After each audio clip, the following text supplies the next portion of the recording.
Business FM, your daily guide to the markets, money, and more.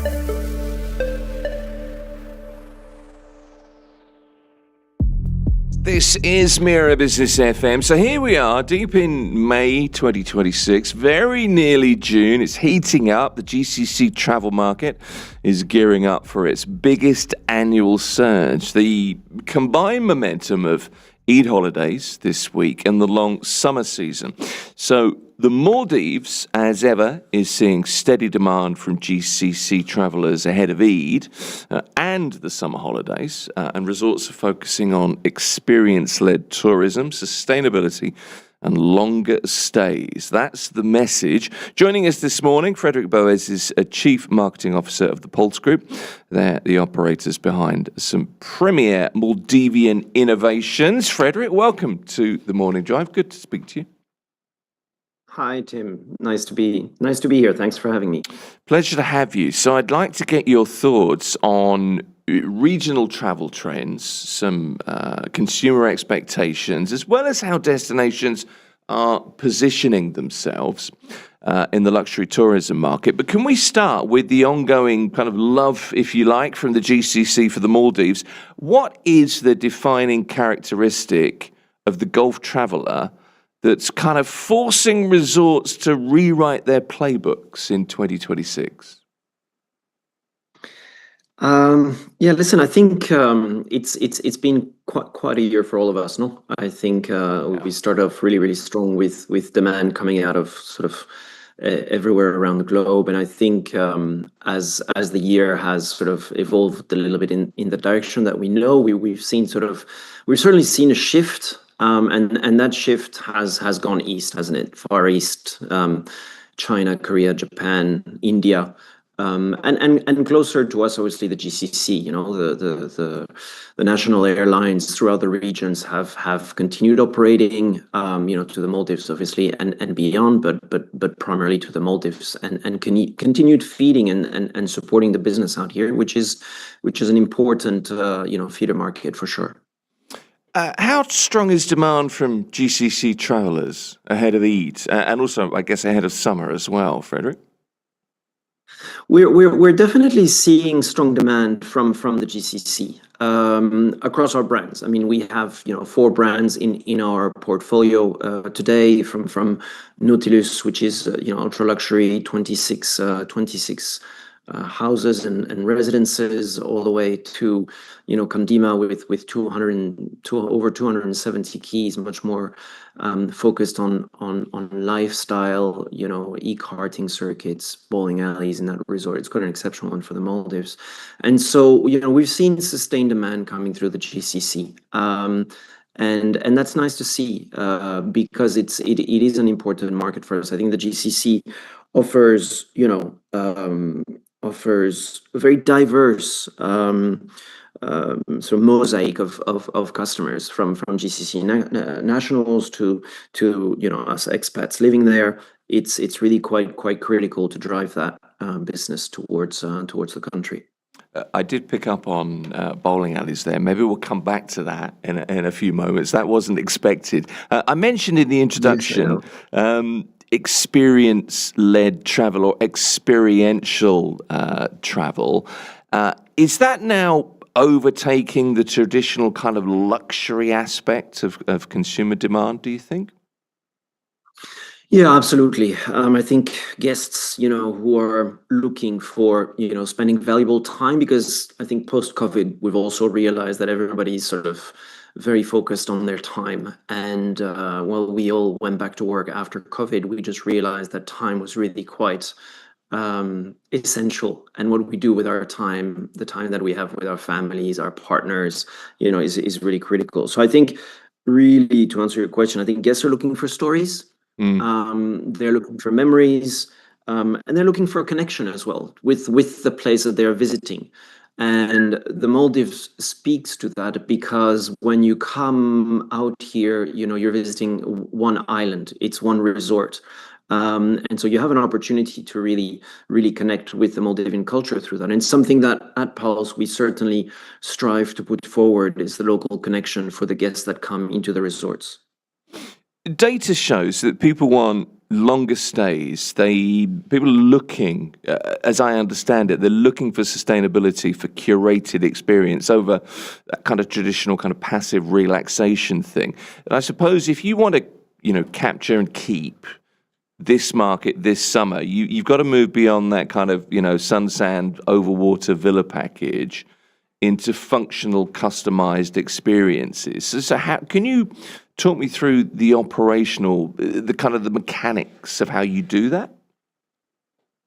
Yeah, I think wellness and sustainability are probably two big pillars, Hmm. and wellness is like super diverse, right? It can mean anything from a spa treatment to nutrition to a whole array of things. But I think coming back to what guests look like, I think it's more about sort of personal well-being, and then combining that with environmental impact, and also connecting with nature. I think particularly when you're living in the GCC, we've got beautiful desert expanses over there, but I think when you're visiting, the Maldives, there's a real opportunity to discover a whole new world. That is the underwater and the water world, and I think that's really what that's about.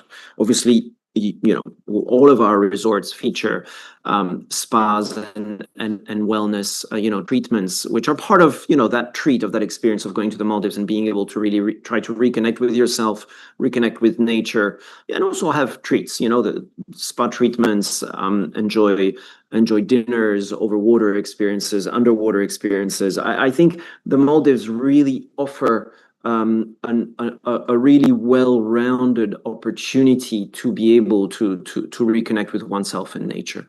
And I guess operationally, it's much less rigid, isn't it? In terms of hours, breakfast closing at a specific time, or it's working around guest timelines more. That's right. Particularly, I think with our different brands that we have, particularly in the Nautilus, which operates in a very higher bracket segment, we are able to cater for the concept of the Nautilus is all about a time of your own making. So there's no we don't impose anything on guests to sort of recommend for them to disconnect, not to wear watches. All of our team members sort of do not wear watches around, and we're leaving really the time, or we're connecting sort of the time concept with nature: sunrise, sunset, high tide, low tide, and trying to sort of get our guests to sort of join us in that concept. So that's what Nautilus is about. But we practice that throughout all of our resorts, whether it is Nova or Eri. I think that connection with nature is something that we definitely try to imprint on our guests when they come and visit the resorts. I like the idea of the no watch holiday, I have to say. Let me ask you a little bit, kind of outside looking in, your experience of travelers from this region, maybe from the UAE in particular, I'm not sure. But how do travelers from here, how are they changing the way they approach luxury holidays? And what are they looking for? What are their expectations right now? I think it goes back to what we were talking about earlier, Tim. I think the UAE has such a mosaic of peoples. It's a very vibrant and diverse community. Couples, families, multi-generational for some, multi-generational travel, solo travel, traveling with friends. We need to remember that the Maldives is only 3-4 hours from Dubai or Abu Dhabi or Doha, so it's really short haul. Mm. You were mentioning earlier, and quite rightly so, that stays into the Maldives are being longer. That's absolutely right, particularly for guests coming obviously from Europe or the Americas that will typically stay 7 to 10 days. But when you're coming over specifically from the GCC, there is an ability to come and stay for 3-4 days. Make it a long weekend. Fly Dubai is coming in. All of the national carriers are also coming in. So there's really opportunity to come and spend long weekends. I think the curation, the curated experiences is definitely something that the UAE guest specifically looks for.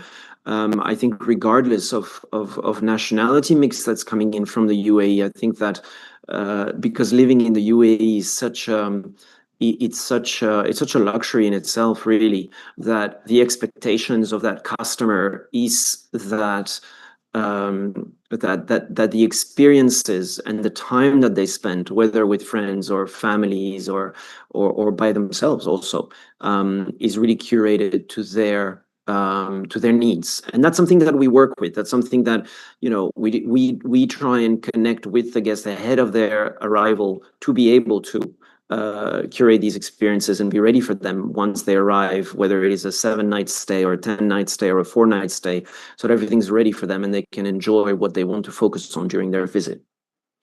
Frederick, it's been a remarkable last few months. I think that's one way of putting it. Hopefully, we're looking at a peace deal of sorts imminently. That's the latest we're Fingers hearing. crossed. Yeah, from the United States and from Iran as well, to be fair. But what have you noticed in terms of patterns in travel emerging in the luxury hospitality sector, if any, in 2026? Listen, for us in the Maldives, the biggest shift, I would say, or the biggest challenge that we are facing this year in light of the regional events are really around the airline connections. I think we have clearly seen, and I know the UAE has faced this as well. I think the UAE and the GCC has always been quite a hub. And I think for and not just for the Maldives and beyond.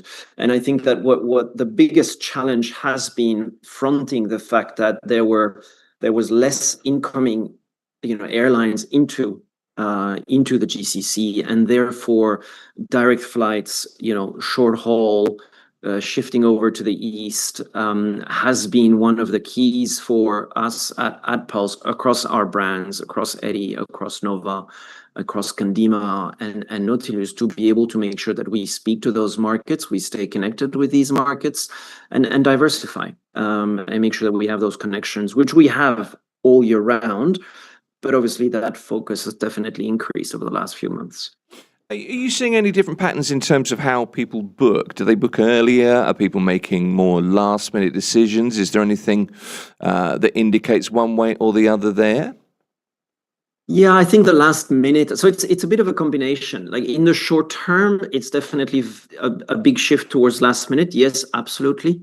However, we are also seeing, and that's across the portfolio of brands that we manage, we are also seeing, bookings that are ahead of pace, ahead of last year for October, for festive period, and into Q1 2027.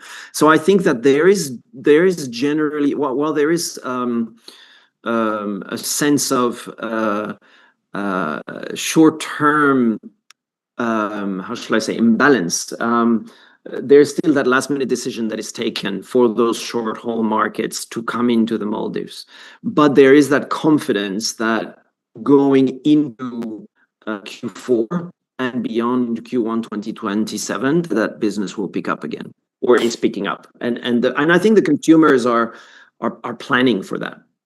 We've mentioned sustainability, we've mentioned wellness in the same breath, as they often are, but I'd like to separate them. And sustainability, first of all, modern consumers, I think, can spot kind of superficial corporate social responsibility a mile away. Premium travelers are well aware that there is an ecological footprint to their travel. So for a vulnerable archipelago like the Maldives, how do you integrate kind of hard structural sustainability into your hospitality infrastructure without diminishing the luxury, that kind of uncompromising luxury, you've referred to it, that we expect maybe from the GCC?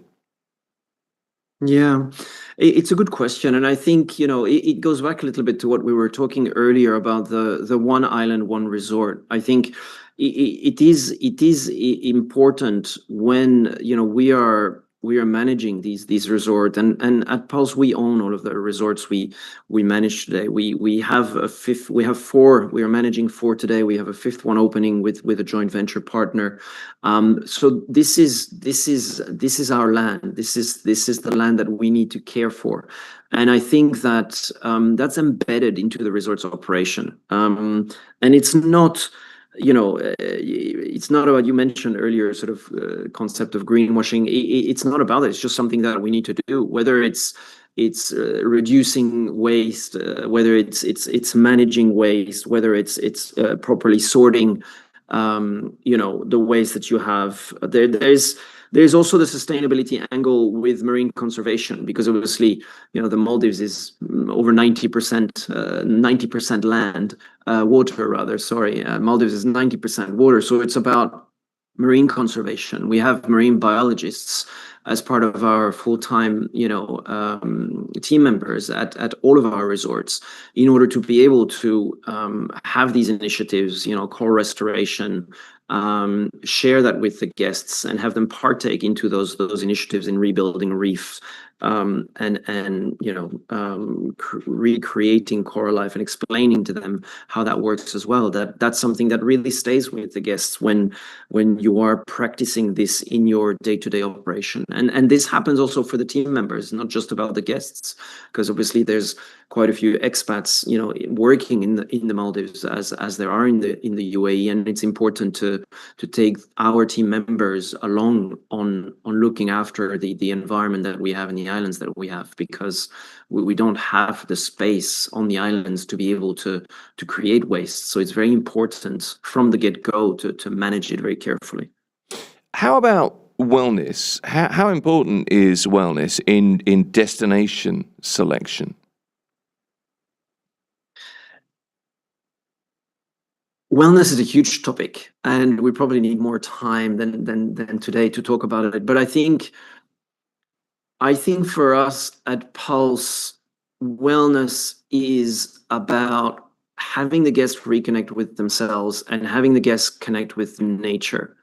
I think, the concept of time we were discussing earlier at Nautilus, it's particularly evident in that resort. But I think, to be able to sort of disconnect, from your devices, whether it's which are essential for work. It's not about, undermining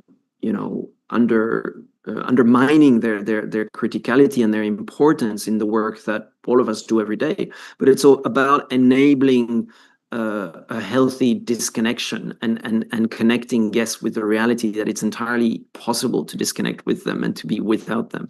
And I think that different angles, whether it's disconnecting from screens, whether it's connecting with yourself, whether it's spending time underwater, where when you're diving in a Maldives reef, and you're there is no way that you can be disturbed, right? You are by yourself, with yourself, and obviously all the amazing creatures that you find.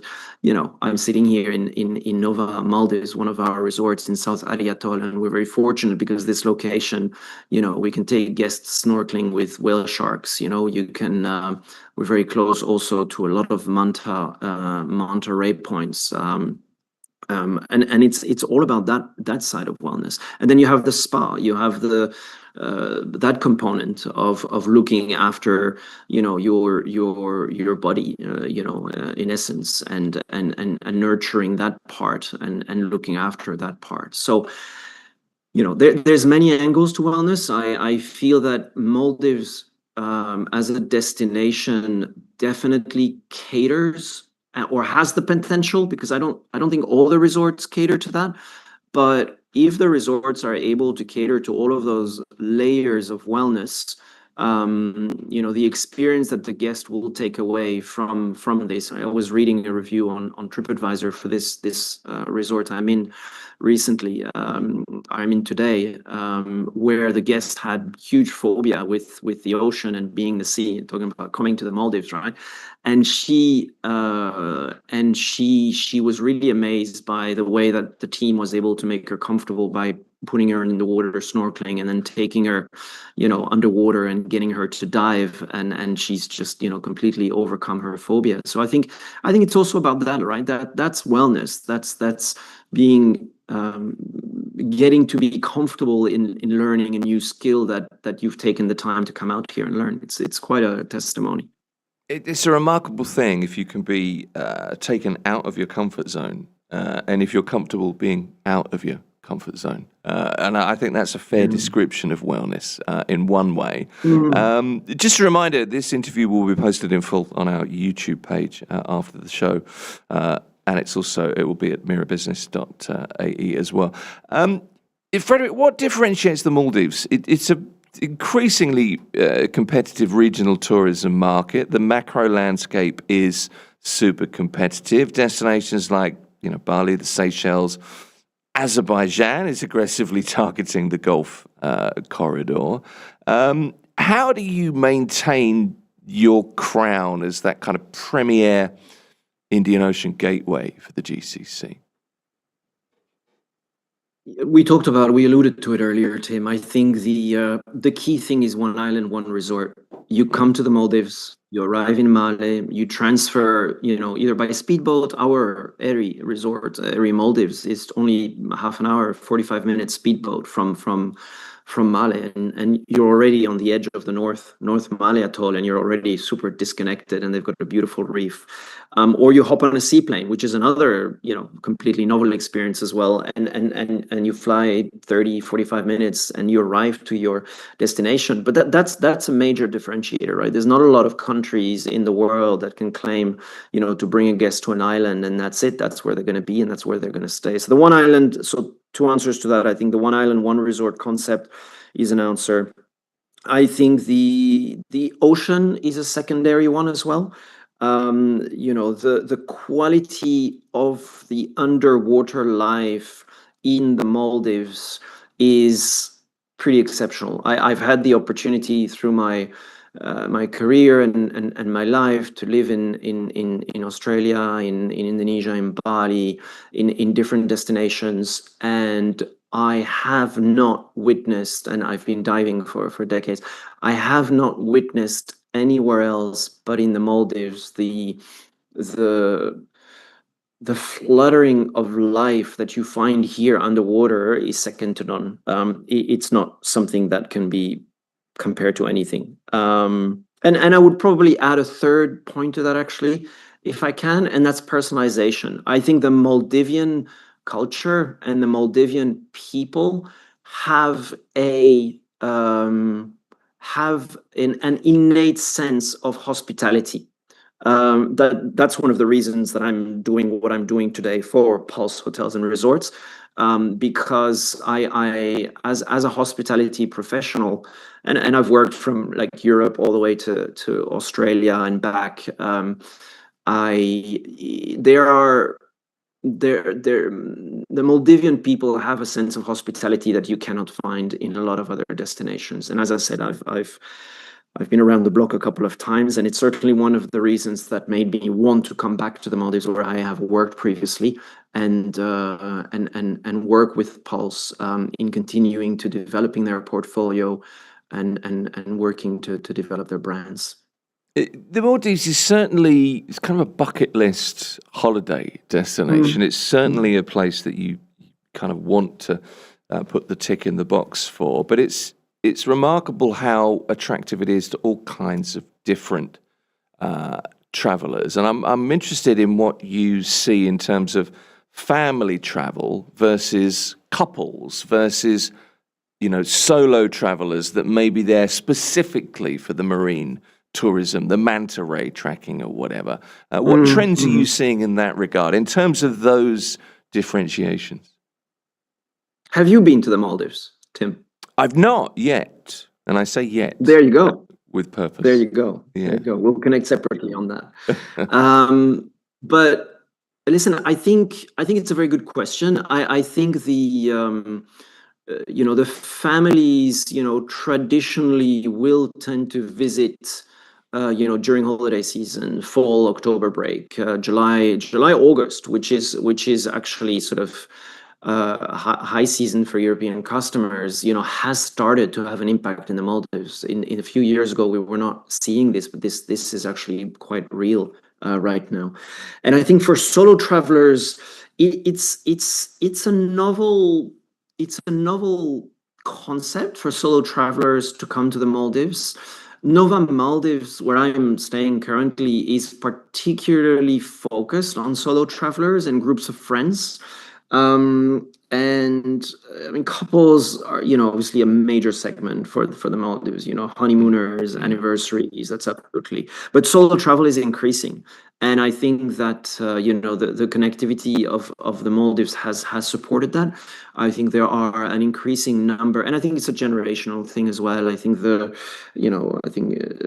Zs and millennials are sort of, young adults, working an active lifestyle that are able to sort of now travel and are keen to experience things by themselves. I think our Kandima, resort that we were talking about earlier, offering the bowling alleys and the e-karting, it's very much an active lifestyle destination. We host during summer, we host summer camps with international or ex-international football players that come to sort of bring the resort to life, bring the community together. Because when you're in one of these resorts, you are really becoming part of that community for the time that you're staying there. And so you will connect with other guests. You will connect with the team that's in the resort, and that's also creating that emotional, connection that we were talking earlier about wellness. So I think the range of experiences can cater to different guests. September, which is traditionally a month that is relatively quiet in the hospitality industry because everybody has sort of gone back. Kids are back in school, businesses are back in sway. But September, we are seeing increasingly, as a month where couples and solo travelers are coming out because there are less families and they are looking for a quieter environment. And that's what a resort like Nova Maldives, for example, is catering for, actually. Yeah, it's idyllic, isn't it? The image of the Maldives is idyllic and calm and just postcard perfect. But life's not always easy. I'm wondering what challenges you're facing in the sector in the Maldives. Is there anything in particular right now at the moment? I think connectivity is probably one of our major challenges. We've all. I mean, obviously, there's been a little bit of a downturn. We know this across the region and in the UAE as well in the hospitality industry. There's been a hit there. Of course, there's been a downturn, but we've all been through COVID. We've all managed that downturn that happened through COVID. I think what differentiates in this moment of time, and again, it's just a speck of time, right? Like in the greater scheme of things, when we pull out of this current situation, this will be a blip in the road. But the reality is that the downturn that we've seen, which we have managed during COVID, and which all of us are managing today, there's a little bit of a double hit here, and across the world in any case, because of the compounded increased price of fuel, which has then increased cost of airline travel and cost of moving. Obviously Maldives is an island nation, so people and goods are moved between the islands by boat or plane. And that's definitely a challenge that we didn't have during COVID that we are facing today, which is compounding a little bit the effect of the downturn. I'm really close to time, unfortunately. I've got a few questions. I've got to choose carefully here. And I guess, what should travelers expect from the Maldives this summer season? I think the summer season is always a very exciting time because it's the time where there's a lot of shift in the movement of the waters around the Maldives. So it is prime time to come and discover the underwater world. Mantas are particularly active, whale sharks also. And these are experiences that can be lived. You don't need to be an advanced diver to do this. You don't need to dive 30 meters under the water. That's obviously all accessible. And these courses that we offer at all of our Pulse resorts, these PADI, our PADI license and our official courses that we offer at all resorts. So if that is something that, one wants to experience, it's absolutely something that can be done. But I think it can also just be done via snorkeling. Just get on a boat, hop in the water, put a mask and a snorkel. We even have guests who can't swim who do this. They pop on a life jacket, they go into the water, and they just observe the manta rays and all the whale sharks dancing under the water. It's a unique experience that will have you come back and again, because there's no two experiences that are alike, and that makes it very special. That connection with nature, observing animals in the wild, whether they are above water, but obviously here in the Maldives, it's all underwater. It gives me goosebumps just talking about it, and I've been doing this for a long time. It's an exceptional feeling that comes back again and again. We've seen the pictures. Unfortunately, no time to get into bowling alleys. Maybe next time, I'm hopeful. Look forward to it. Frederick Boas is the Chief Marketing Officer of the Global Hospitality Development Company, the Pulse Group. Thanks for joining us, Frederick. Thanks, Tim. Appreciate it. Have a great day.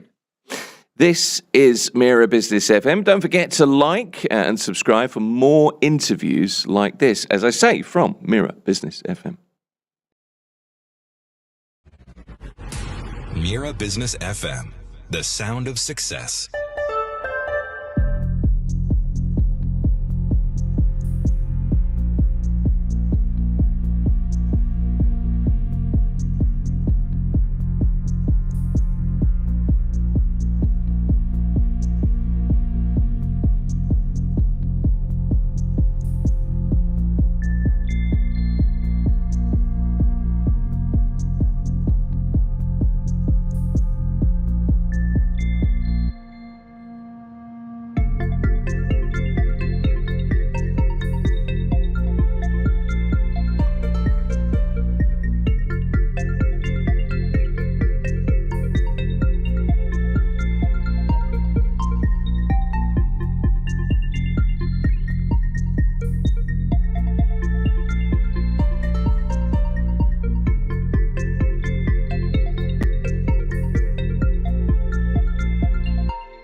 Mira Business FM.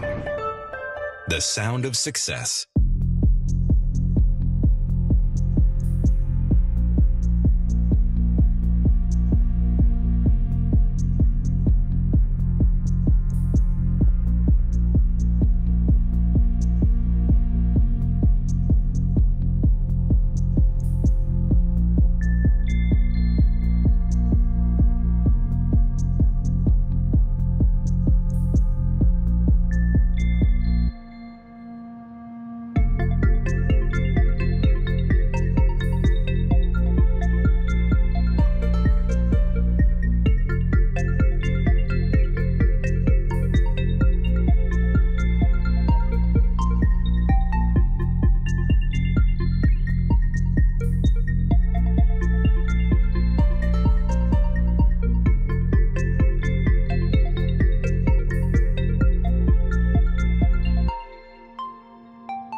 Mira Business FM.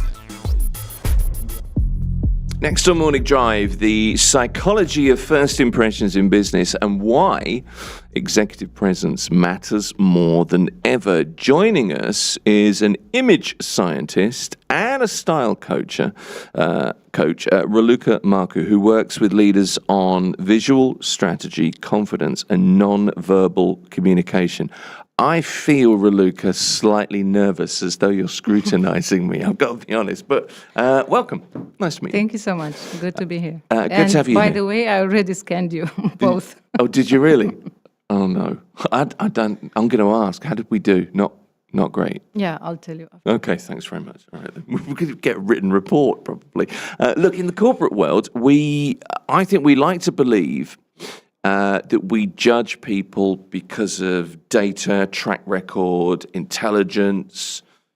But biology tells us a different story, doesn't it? Research shows it takes less than 7 seconds for someone to form a subconscious first impression of your capability, your trust, and your authority. So all of us, whether we like it or not, we all judge people, don't we? Yes, we do. And actually, more recent research shows that it takes much more less than 7 seconds. Really? It's a tenth of a second. It's like a blink of an eye. And in this time, people assess, yes, like ability, confidence, warmth, competence. And actually, people try to assess you based on what they see. That's all the brain has in that blink of an eye. Which is understandable, but a tenth of a second is. I mean, that's.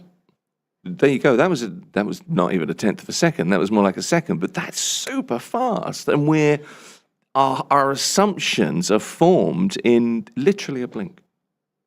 Yes, and in that blink of an eye,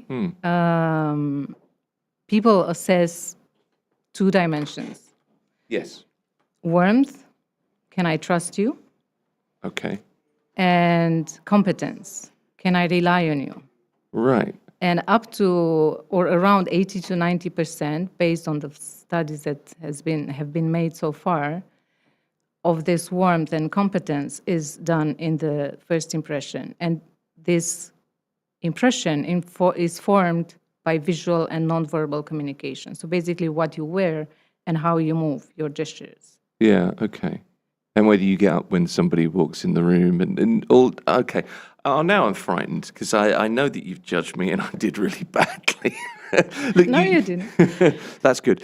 You call yourself an image scientist, right? So for any executives listening or watching this, what's the science behind a first impression?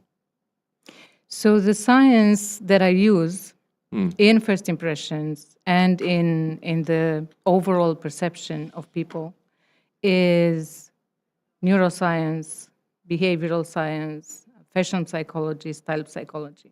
Okay. So it's the whole ecosystem of presence and executive presence, if we're talking leadership today, of course. And the science behind first impressions is, so first is this wrong assumption that a first impression starts forming when you open your mouth and start speaking. But actually, the brain does a scanning before you even open your mouth. And it assesses you based on visual and nonverbal. Basically, your clothes, your accessories, your grooming, everything that the brain can see, and your gestures, your body language. And the second thing that I wanted to say is that giving people more time than that tenth of a second or the 7 seconds in other studies doesn't necessarily change the impression because the brain is lazy and fast, and it still goes back to confirm what it initially saw. So it's not like if you have more time with the person, the first impression changes. Actually, there was a research that showed that it takes 8 positive consecutive interactions to change a first wrong impression. So that's a lot of effort.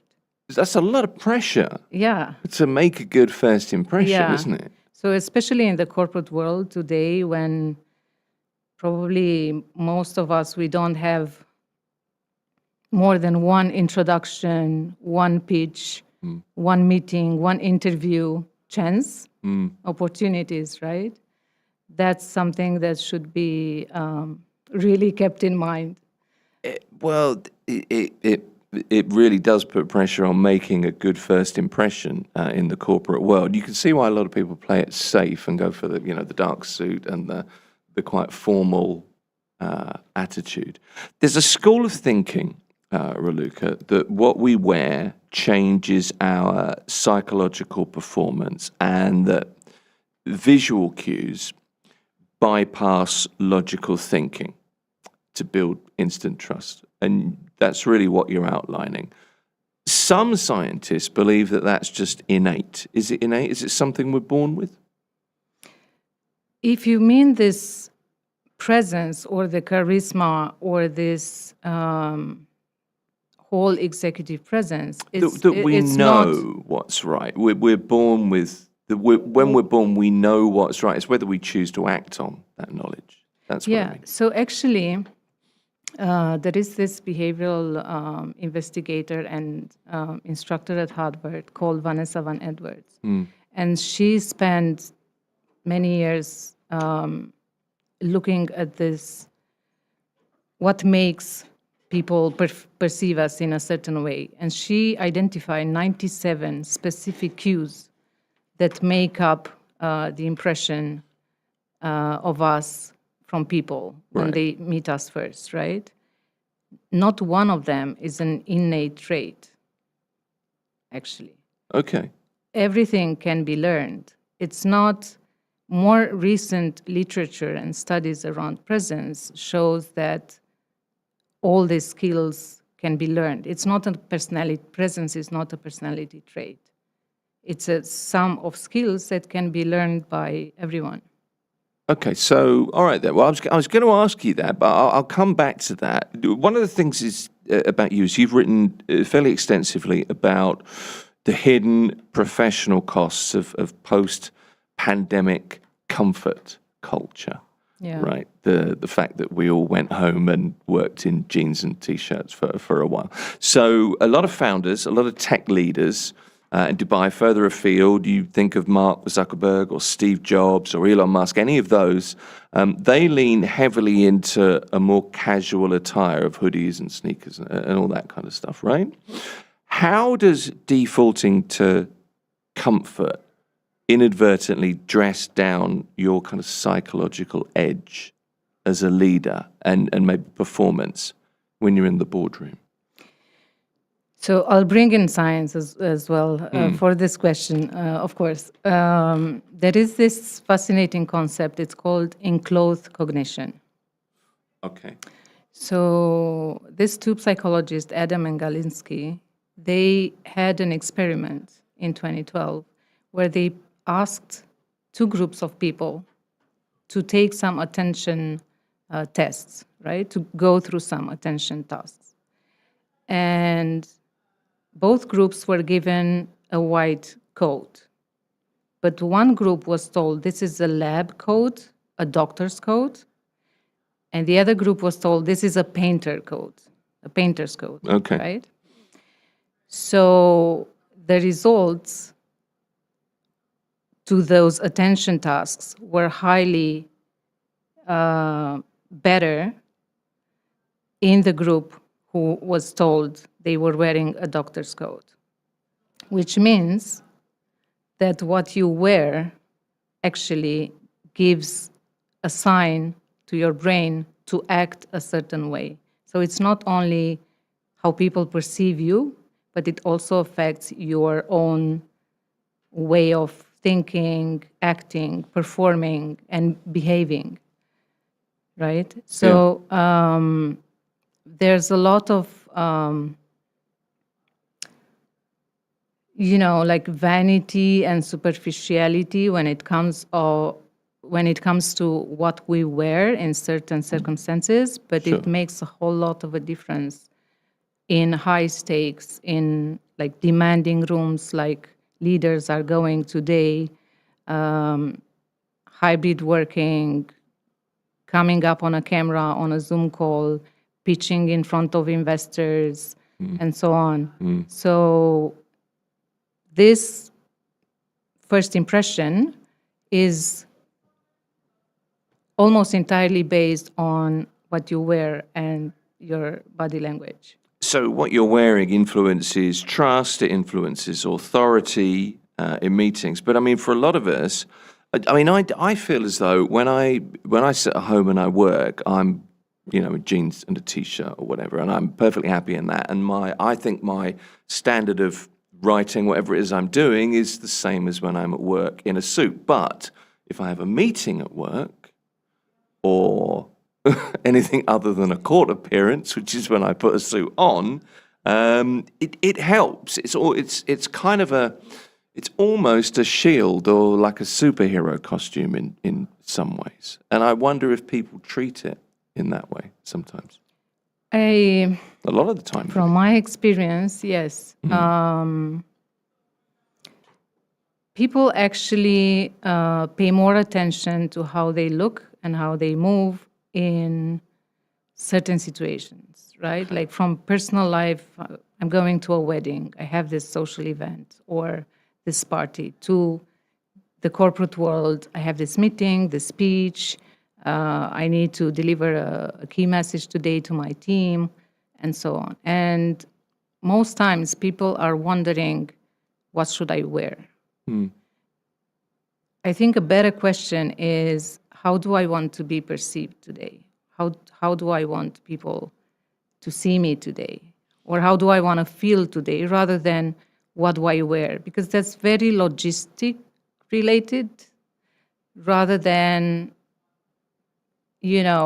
based on how you want to be seen that day and how you want to show up, you would be more intentional in what items you would choose from your wardrobe. And this way you send this is like the body-mind loop, right? You give a signal to your brain, and you actually embody that feeling and that emotion that you want to actually give away. So it's very intentional, isn't it? Yeah, intention reads as more credibility, right, and more leadership when you wear something intentional, be it one item or one color or one specific accessory, right? Yeah. That signals intention. It does, I'm thinking of some friends of mine that always wear suits to work. I'm really not a suit guy. I don't even know where my suit is, actually. And I'm using suit singular there as well, so that really tells you a story. But I'm thinking of guys that wear suits to work, and it's like it's uniform. I think that's how people see it. And it will be, I own 10 white shirts and I own 10 ties, and I just rotate them. I've always got a white shirt to wear, and I've got 5 suits, whatever it is. And I think a lot of, maybe men in particular, I don't know if that's true, but it would seem to be true. Maybe that's how a lot of people approach their kind of corporate wardrobe. Do you find that? Yeah, so I mean, nowadays it's less about uniformity and more about the type of leadership that people want to project. Okay. So the 1980 model was just look professional, make eye contact, stand tall. Maybe I'm hanging around with too many older people. I don't know. I need some younger mates. But nowadays, it's shifted to who am I in this context today, and how do I want to communicate? And a lot of my clients, most clients, they don't come to me asking me, Raluca, I need more clothes, or Raluca, I need new clothes. They come to me saying, Raluca, I want to feel important. I'm going to this event, I'm going to be on stage, I want to make an impression, or I want to look and feel more confident, or even more approachable. Right. Right. I need people to see the authority in me. Or I did this assessment in the company, this evaluations that teams do for their leaders anonymously. Yeah. Oh, yeah. Yeah, and they come to me and they say, I know I'm not bossy. I don't want to come across as bossy. Help me send this message of friendliness and approachability. I'm open. I want to help my team and so on. So it's never about clothes. Clothes are like a tool. Right. And they come at the end, but it's more about designing the cues and the message you want to send, and then pick the right items that display that message. This is a lot more than I thought, I have to say. If you dress up slightly, above what you would normally to go to work, and you want to project, you want the perception to be that you're approachable, you're powerful, whatever you're trying to say, if you dress up a little bit more than you normally would, does that shift your brain? Does that focus you? Does that puts you into kind of authority mode? Is that what you're saying? Yeah, totally. Okay. And there are items or gestures or postures, because we're talking visual and nonverbal, that actually portray this image outwards as well. Certain colors like navy or dark brown are so underrated, and they are like for authority message, I'm saying, and confidence. And most people default to black, which it can be overpowering for some people, right? If my wife ever hears this, she'll be like, yes, because I'm just the guy in the black T-shirt. Sorry. Yeah, so, I mean, safe is fine, but it sends that message, right? Right, If I see you every day in a black, not you, let's say somebody else, in a black I can be your guinea pig, don't worry. outfit, outfit, I would say casual. I would read you casual, comfort. I don't want to make another decision today about what to wear. Well, I think that's what a lot of people do. It's just that's easy. I'm putting it on. I'm going. Yeah, but there are colors, fabrics, cuts that are so easy. It doesn't require like a whole overhaul of your wardrobe or a total life transformation. It's just small tweaks. But that's why people come to you, isn't it? I mean, if I'm the first to admit I'm useless. I just, it's not something I spend a lot of time thinking about, clothing, if I'm honest. It's not something I'm enormously interested in. And I just, if I go shopping and I go to a clothing store and I get to the checkout and there's a queue, I put the clothes back and leave. Because I just can't deal with. You're looking at me now. I've done something wrong. But I mean, I'm waiting for the question. No, but I think for a lot of people, the idea of having to think about putting colours together, it's quite intimidating. It's not easy. I think for you, you obviously have some talent in that, but a lot of people don't. I don't. Yeah, it may look like, but I can tell you maybe a couple of things to make it easy with the colors specifically. Great. So one. Mm-hmm. Science coming back to me. Okay. The Institute of Color Research said in the first 90 seconds of seeing someone, we make a decision. If it's a product, could it be to purchase, to buy that product, or if it's a person, to like that person. Right. Based on color alone, between 62 to 90%. So the decision of buying or liking is almost entirely done by color. So of course, color is also personal. It has like personal meaning and symbolism to all of us. But universally, colors mean more or less the same things to everyone, right? When you see red, it's, for example, it's either passion, love, or it's danger, right? The danger signs and so on. But coming back to a few simple tricks. So can I give you as an example? So Yeah, go on. today you are wearing Yeah. your inherent colors, right? You are wearing the colors, your natural colors, My natural colors. yeah, which are the colors of your eyes, your skin, and hair. So your T-shirt and your overshirt Yeah. have the color of your eyes. Okay. Is that good or bad? Wearing, amazing. Oh. So wearing your natural colors actually makes you look more approachable and friendlier. Okay. And you are like, you're in harmony with how you look naturally, your natural colors, right?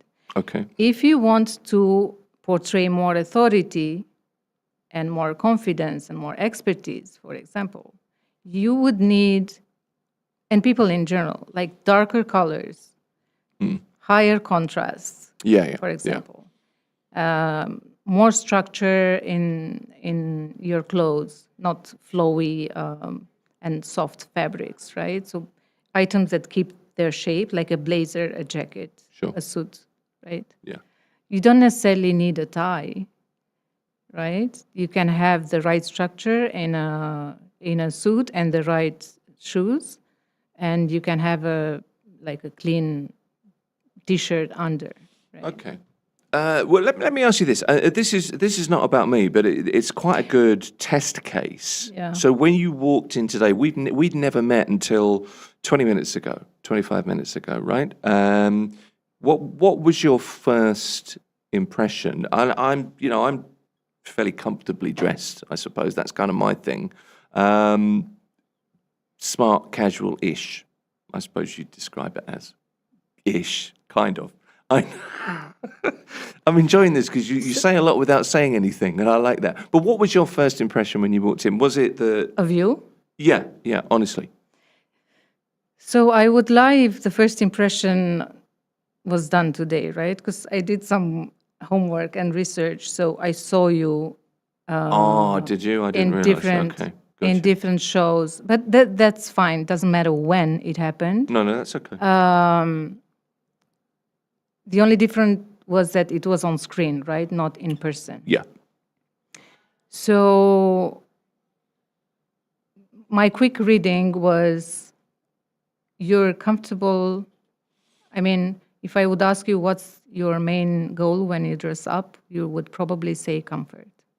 Yes. I want to feel comfortable. Yeah. You're not necessarily casual today. So casual is a dress code, right? It's like it implies comfort, but not necessarily. So you are like dress code wise, your dress code today is smart casual. Okay. I also noticed because people see the face frame.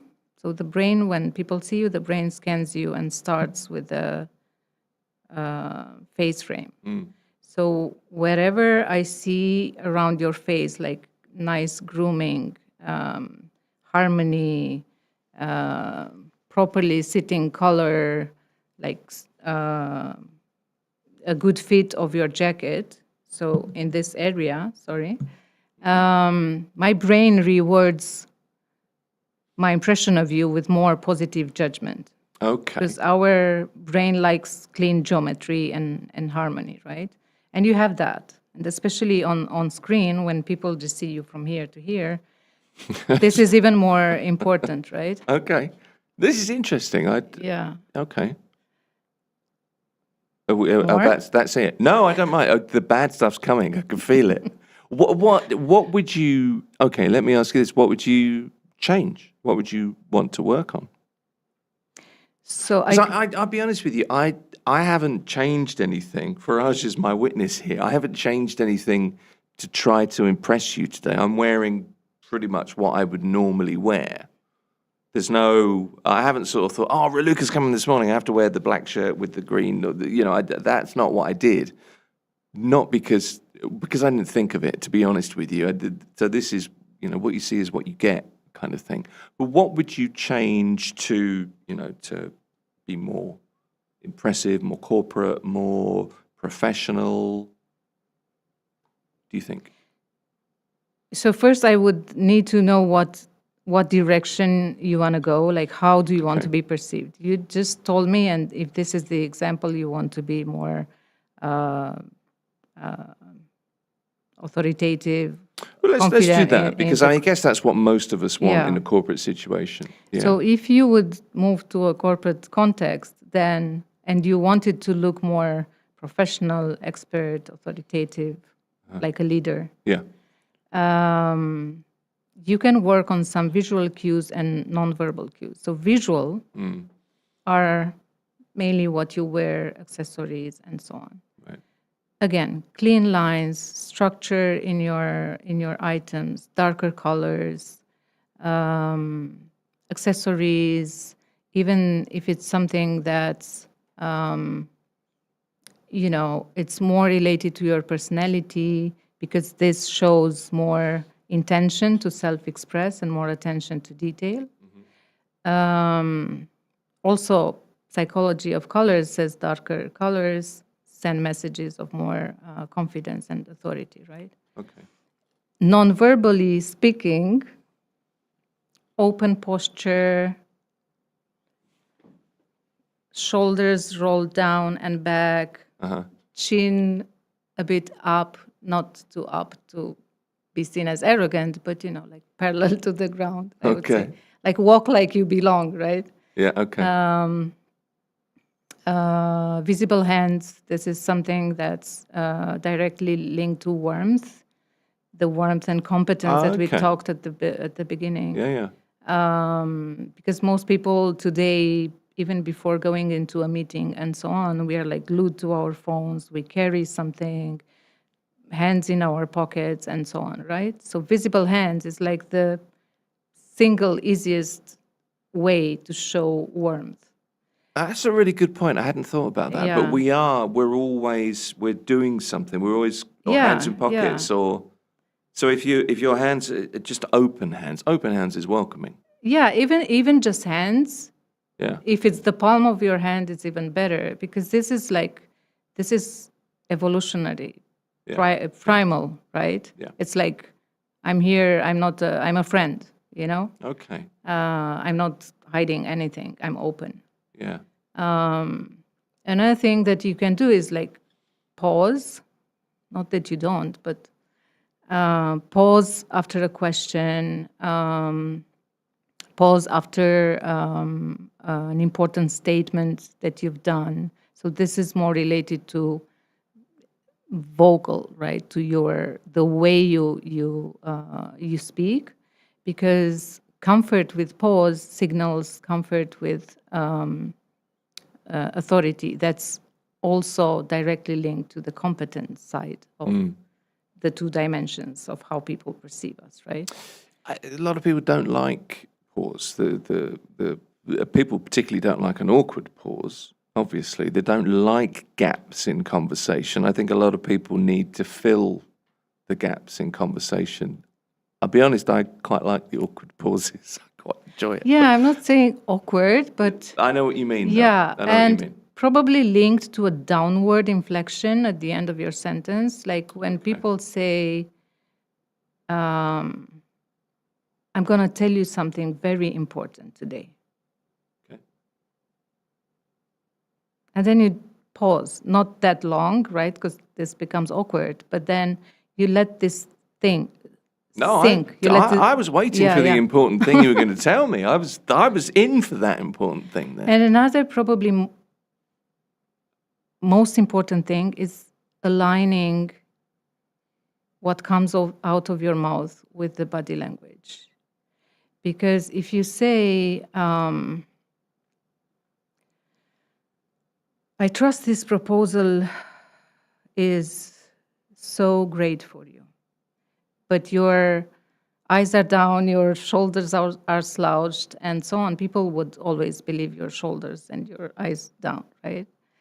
Because the brain is 12 times more likely to believe your gestures and your body language over words.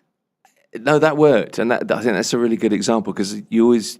I remember somebody years ago said to me, if you tell somebody something and your eyes are down, you're lying, And if you tell somebody something and your eyes are looking up, you don't know the answer. That somebody said that to me years ago. You're looking for the answer by looking up, and I think there's a lot of truth in that. Whereas when you look directly at somebody and say, "Look, this is how it is," generally that's the truth, isn't it? Yeah. Usually. Yeah. Okay. This is I mean, interesting.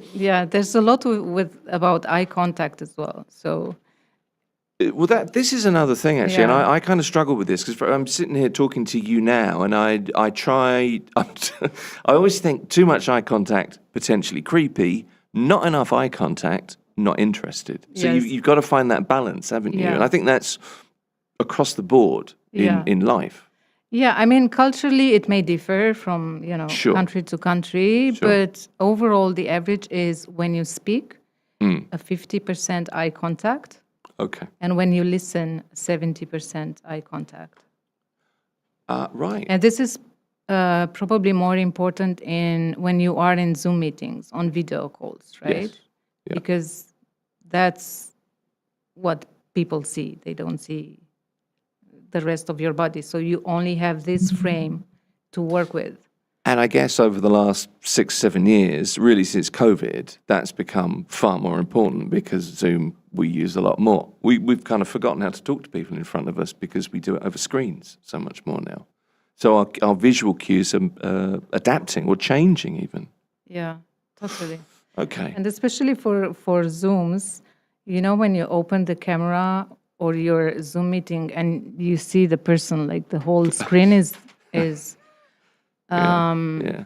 I mean, I'm sure most people don't realize, but this can come across as intimidating and uncomfortable for people. So the rule is your frame to be 30% of the screen.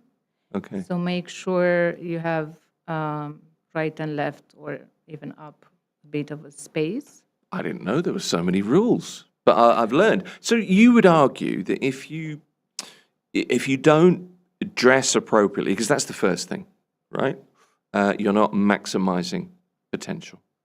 Yeah, and totally. And when you say when we say appropriately, it means aligned with the context. Exactly. Well, that's why I'm using that word there, because you could say, dressing right or dressing properly, Nice but or good, nice or good or yes. whatever. But Yeah. appropriately is the key because Yes. that goes to how you want to be perceived.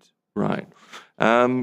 We're so over time, but there's a question for you from somebody listening. Actually, Mary Lou, does it have to be expensive?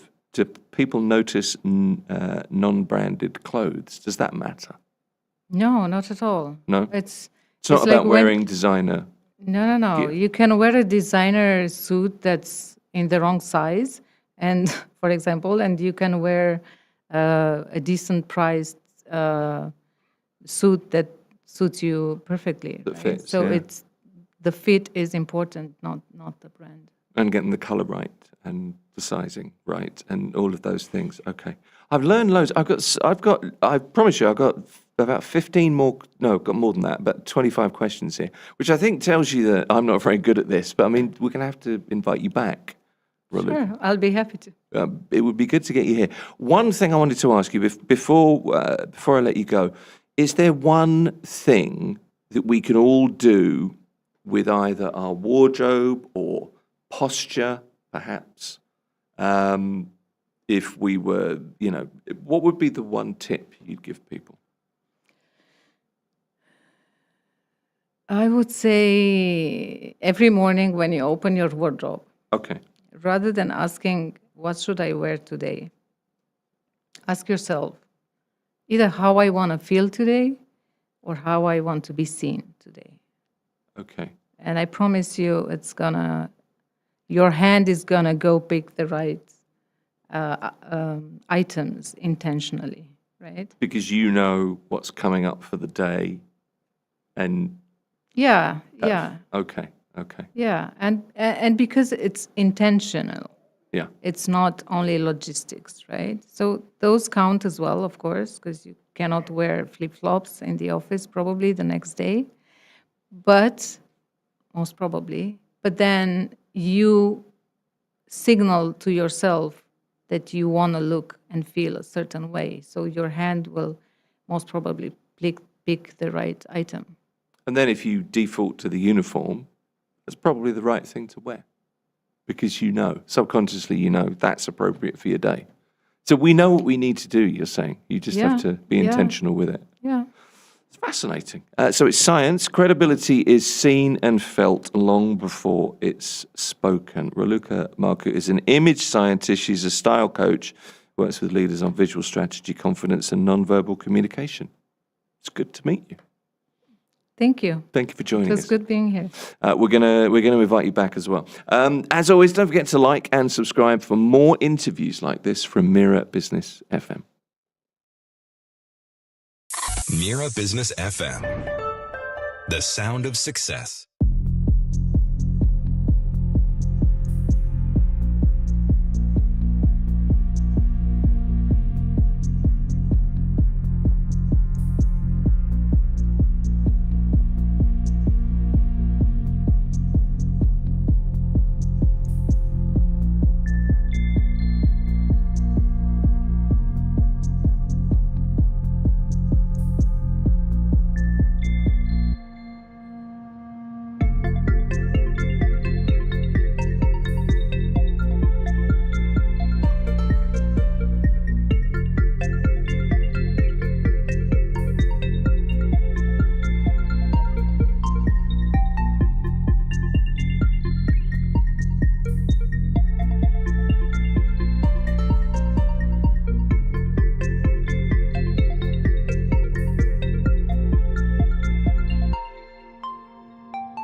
Business FM, Dubai's home of business radio. This is the Morning Drive from Mira Business FM. This morning, the question with AJ Menon, CEO of Lux Vista Real Estate, and you are welcome in the studio. So nice to see you. Likewise, Tim. Good morning. Abu Dhabi versus Dubai. So I put it to you before we go any further. You're going to make me choose between Abu Dhabi and Dubai. That's a bit like saying, which is your favorite child? Do you not think? I have no doubts. Yeah, I know you don't, and we'll come to this. So the point of this, AJ, if you're evaluating a real estate investment in the UAE, and you're navigating between two distinct regulatory and macroeconomic landscapes, Dubai is very much kind of transactional, I think, yield dense. It's a global hub. Abu Dhabi is probably the more institutional, more stable's the wrong word, but you know what I mean, institutional in aspect. Institutional, more old school, old money, that kind of stuff. Exactly, but maybe a more long-term sort of capital play. So to ensure that you protect your capital, you maximize returns, you due diligence, you've got to look past the brochures, you've got to interrogate everything about the asset, right? Is that a good place to start? Is that reasonable? Definitely. But before we go to that, Okay. let's understand why you're buying. Are you buying or are you investing? Well, well, let's do that. So, talk me through. Okay. If that you are heading. somebody who's living and working in Abu Dhabi, buy in Abu Dhabi. Because buying a house is not as investing in a house or in a property. Sure. Well, that's common sense. If you are somebody who lives and works in Dubai, buy in Dubai. Yeah.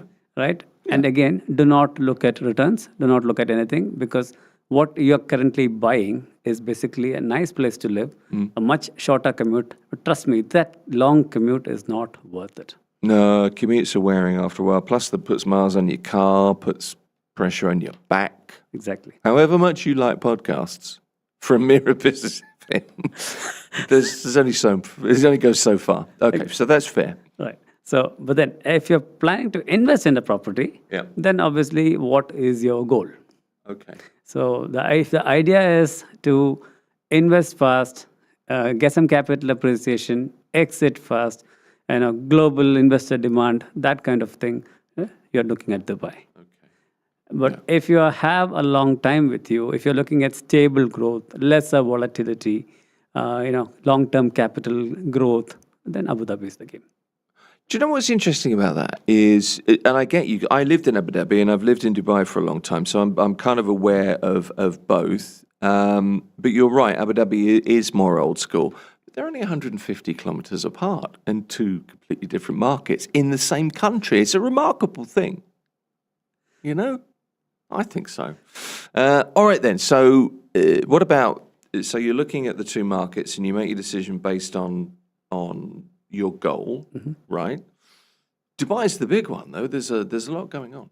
See, Dubai is internationally renowned. Yeah. So I mean, and it didn't come overnight. It took years to come. I'll give you a real life example. Okay. So my wife and I, we both were in Canada, and we were crossing over to the US land border, driving up. Right.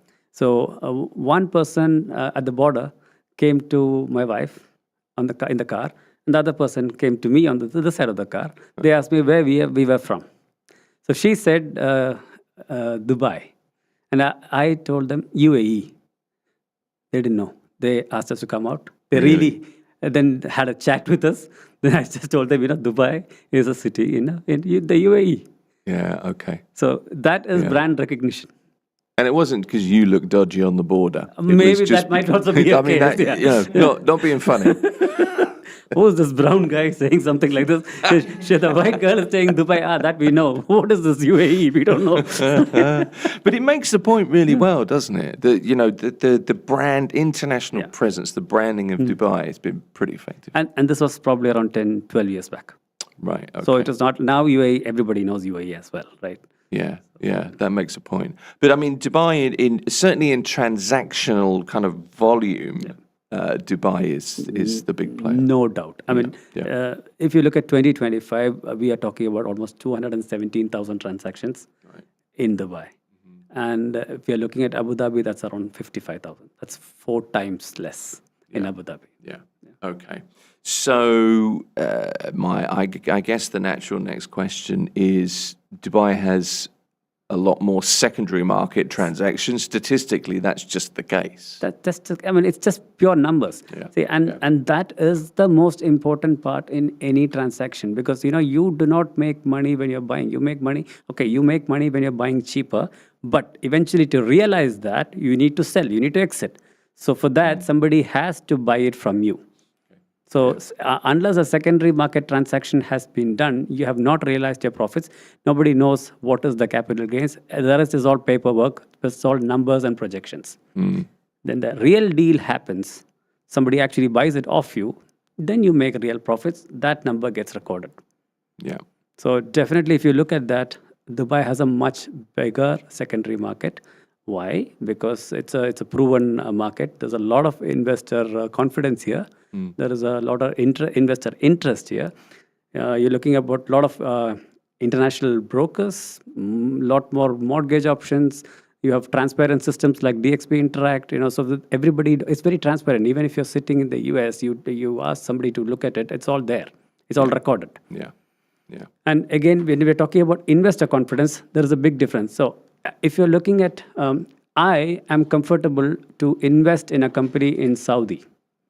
That is one sort of investor confidence. But am I confident enough so that I will take my family and then go and settle down in Saudi at this point of time? I'm not sure. There may be people who are willing to do that, but me personally, if you ask me, I'm not sure. So that is one sort of investor confidence. I can start a company there, but will I relocate there with my family? Maybe not.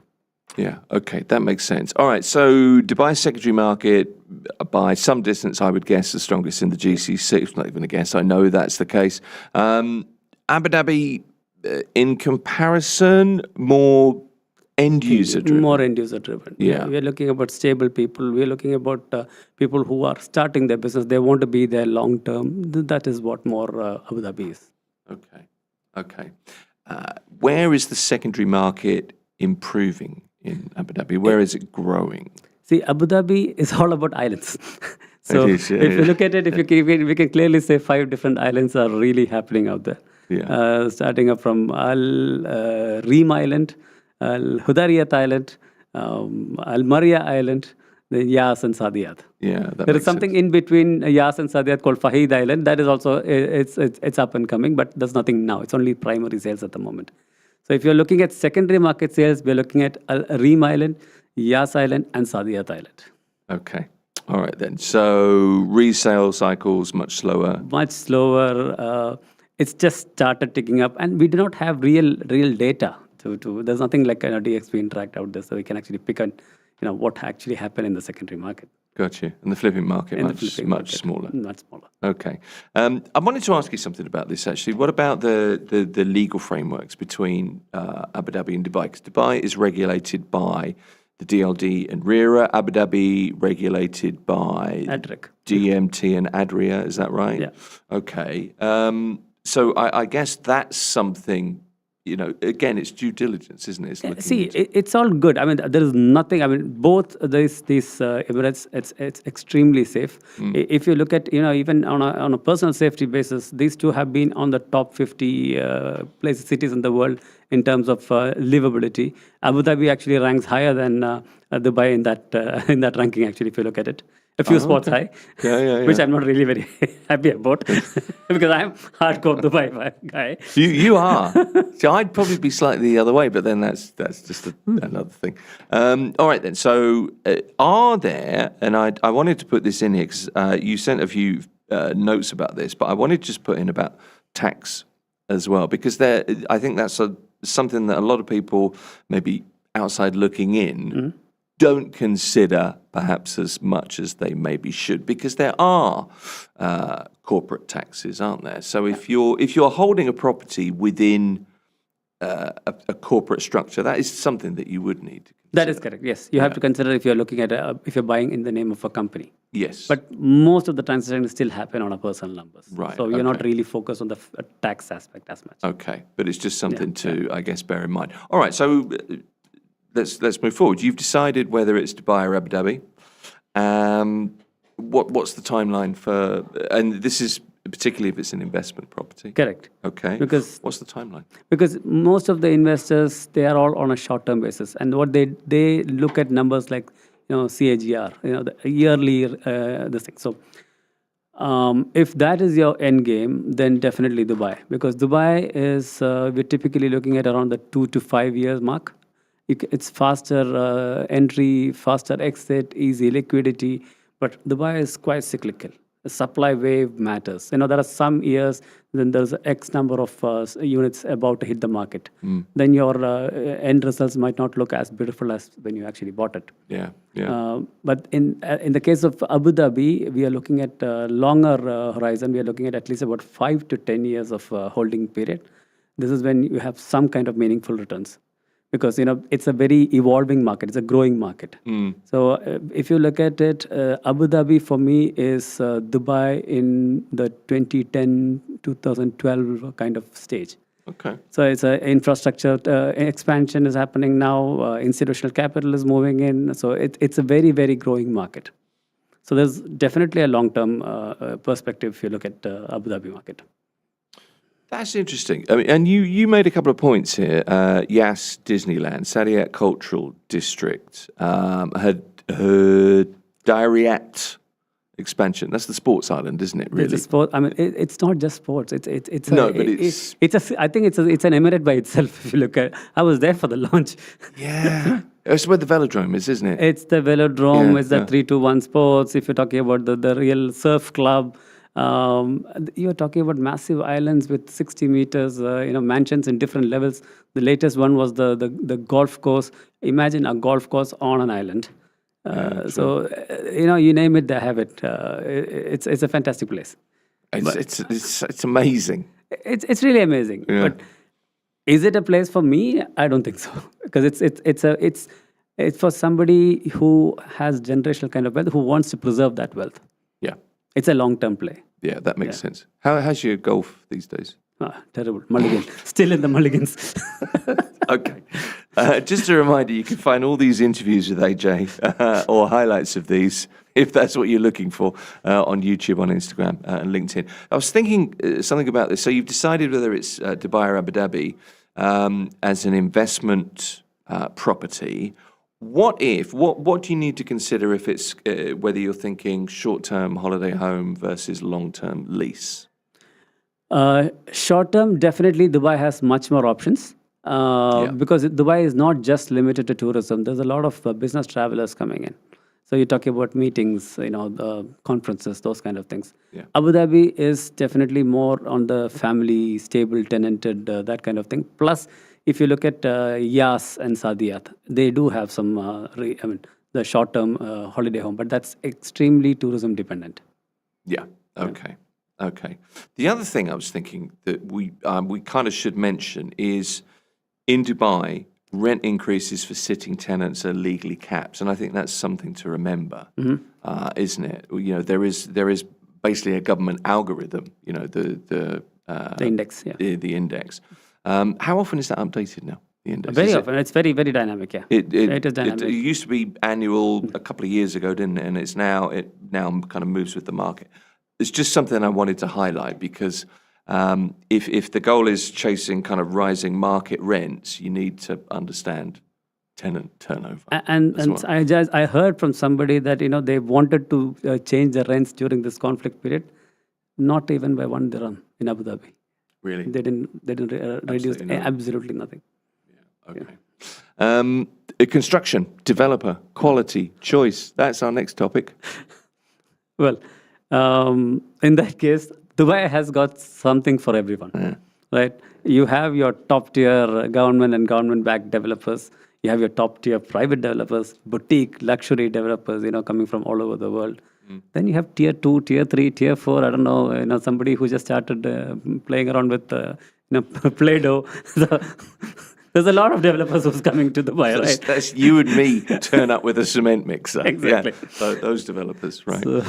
So you've got a lot of options. But as far as Abu Dhabi is concerned, that is where Abu Dhabi actually, is quite different from Dubai. So it's almost everything is government or government-backed developers, institutional grade developers, I must say. And that is also the difficult part, because what is happening is they come with a standard price. The payment plans are standard, pretty much 40-60 kind of payment plan. It's kind of doable. But the prices are standard, so that you still have to come with a certain number, absolute number, if you have to buy a studio or a one-bedroom or a two-bedroom. Right. You don't have studios for 600,000 dirhams and all the way to 1.2 million like you have it in Dubai. So it's, if that is the range in Dubai, probably there is studios practically starts from 1 million. That's it. Yeah. That makes sense. So here's a point for you: the true cost of a building reveals itself a couple of years after completion. Correct. Doesn't it? Yes. Really, more than anything. So you need to be asking those questions. You need to be very aware. And this is more outside looking in, because we know, you're very well aware of who the developers are, the great developers are. Most of us are. But you need to ask, who's the main contractor on the project? What's their track record? What's their track record for delivering quality finishes over time? Funny thing you actually asked me, because this was never in the notes that I sent you. No, it wasn't, but it's something I was thinking about. I had a chat exactly on the subject with a snagging guy the other day. And he told me, surprisingly, he asked me to guess the developer. Obviously, I cannot say the developer here. It was a one-bedroom apartment in one of the best communities, supposedly the best communities in Dubai. 55 snagging points. Ouch. It's a brand new product. Just handing, yeah. And then when I asked, is this a norm? No. There have been instances that he's got 98 snagging points in a one-bedroom apartment. 98. It's a one-bedroom apartment, 700 square feet. How can you make 98 mistakes in this? 98 snagging points is almost rebuild the apartment. I mean, that's ridiculous. What would you expect? I mean, I don't know if there's an international snagging standard. I'm not sure. But I bought a flat. I had a new build in London. This is a long time ago. But snagging points, there would have been 10, 50, something like that. It wasn't that much. Anything under that 20, 25 is fine. It's okay. Let them really look at it. Sure. That is why we always ask a professional snagging company to do the job. Pay that around 2,000 dirhams or whatever they charge. They have standard charges for different number of one bedroom costs so much, two bedroom costs so much, that kind of a tariff. Spend that money. That money is spent well, because if you are buying off plan and if the developer is handing over you the property, do the snagging. So the snagging people can give you that checklist. The developer is supposed to fix everything within a month and then hand it back to you. And still the developer has 1 year defect liability period. So anything that pops up in the next 1 year, the developer will have to do it for you. Yeah. And I mean, so there's that 1 year kind of warranty, if you like, but there's also under UAE law, it's a 10-year warranty for structural defects, isn't it, as well? That's right. So it's worth knowing that. Yeah. Okay then, so rental yield. Before we move forward, Mira is giving a 5-year warranty on everything. Oh, okay. Yeah, that is what Mira is actually, moving away from the industry norm. Actually, they're delivering a little bit more than what is required. Okay. Well, Mira is exclusively branded residences, isn't it? So there is that. I guess there's a quality guarantee in and of that. Rental yields in Dubai, we're looking at what? We are looking at around 6 to 8% gross rental yields in Dubai, and Abu Dhabi we are looking at probably around that 5 to 7% gross rental yield. Okay. And then the difference between a gross and a net is always somewhere around that, because we're looking at service charges. Yeah. So we're looking at around 1.5% lower. So if it is an 8% gross, we are looking at 6.5% net. Well, because you're looking at the developers promise a gross yield, don't they? It's always. I mean, You've got to look beyond that. The developers don't promise you anything. It's the brokers that keep promising on behalf of the developer. Right? Okay. So the idea of the developer is like, yeah, we will give you this product. This is the price that is. So now do your own math. Yeah. So, and it's basically the brokers that tell you, oh yeah, this has been transacted in the market. This is what is happening. So if you buy through me, if you buy through this developer, this is the transaction record. This is the history. So you can actually get 8%, 9%, 10%. It's his mood at that time. Yeah. Okay. So again, it's due diligence, isn't it? Definitely. Do your research. Understand also the historical occupancy rates in the neighborhood, things like that. It's upcoming infrastructure development. I mean, take here in Dubai, the Gold Line, for example. Those Those things matter. Plus, there has been certain instances, or it's actually quite standard, that some developers have really overperformed others. So when a particular developer goes to a normal area, like there was an incident when one of the prominent, they were not prominent at that time. So they came into JVC years back. So JVC was an average area. The moment that product hit the market, that gave 20-30% higher than what the other buildings were giving. And that is why now they have a cult following. It's one of the best boutique private developer in all of Dubai. 20-30%. And now a second boutique developer also is actually doing exactly the same things now.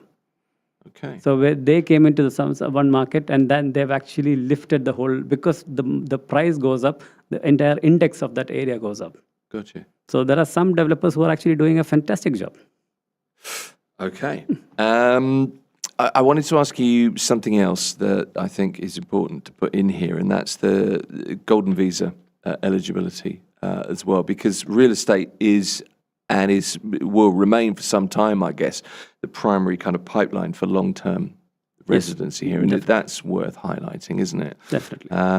Okay, but you have to understand whether the equity value of the property, excluding the mortgages and any fees, meets that 10-year golden visa threshold.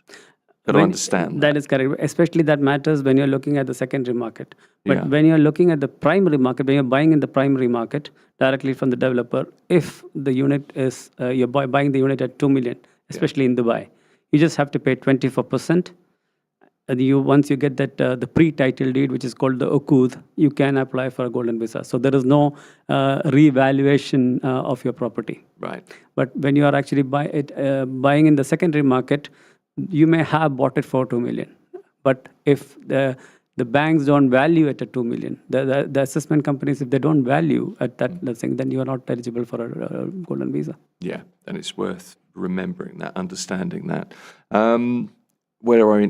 Pricing is the next thing. Let's look at Dubai. Expensive by regional standards? Definitely. Definitely expensive by regional standards. But we even have some products which is expensive as when you're looking at a global level. If you're talking about cities like New York, you're talking about cities like London.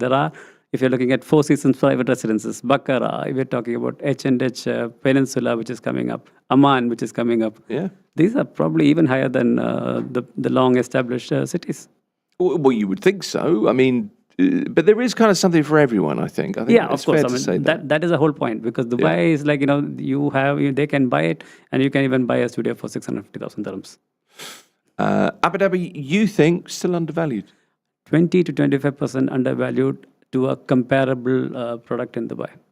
And that is where the long-term capital appreciation is all about. So if you're thinking Abu Dhabi, definitely it's a good way to think about it. But there is time taken. You have to think about that. Yeah, it's a pretty good outline actually. If somebody's looking purely as an investment play, if you like, which one do you go for? So that's the final question, really, AJ. This is you on the spot. The spotlight is on you. Imagine that for a moment. Which is better? Good. Okay. No pressure, though. No, absolutely no pressure.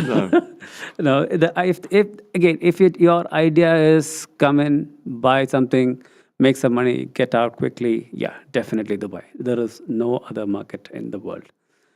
If you are looking at, long-term capital growth, wealth preservation, and you have 5 to 10 years of time, you're not really calculating, every year how much am I getting, that kind of a thing. Definitely Abu Dhabi is your long-term play because it is undervalued. There is a lot of growth expected. This is going to, we've just got out of OPEC. So ADNOC is going to print money. So and you will have a lot more. If you're talking about data centers, there's a lot happening in Abu Dhabi. ADGM is expanding. The whole idea of Al Maria Island, the whole idea of Hudayrat expansion, these are all for these people. So we can see a lot more. We've seen a lot of institutional investments coming to UAE now, and mostly they are targeting Abu Dhabi. It's a fair point. Okay. That's basically today. Abu Dhabi or Dubai? Which one do you go for?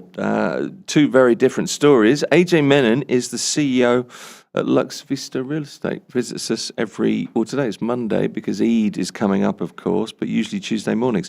Eid Mubarak, thanks. Eid Mubarak to you. Appreciate it. If you're a podcast listener, search for Mira Business FM on Spotify or Apple, wherever you get your podcasts from, and give us a follow.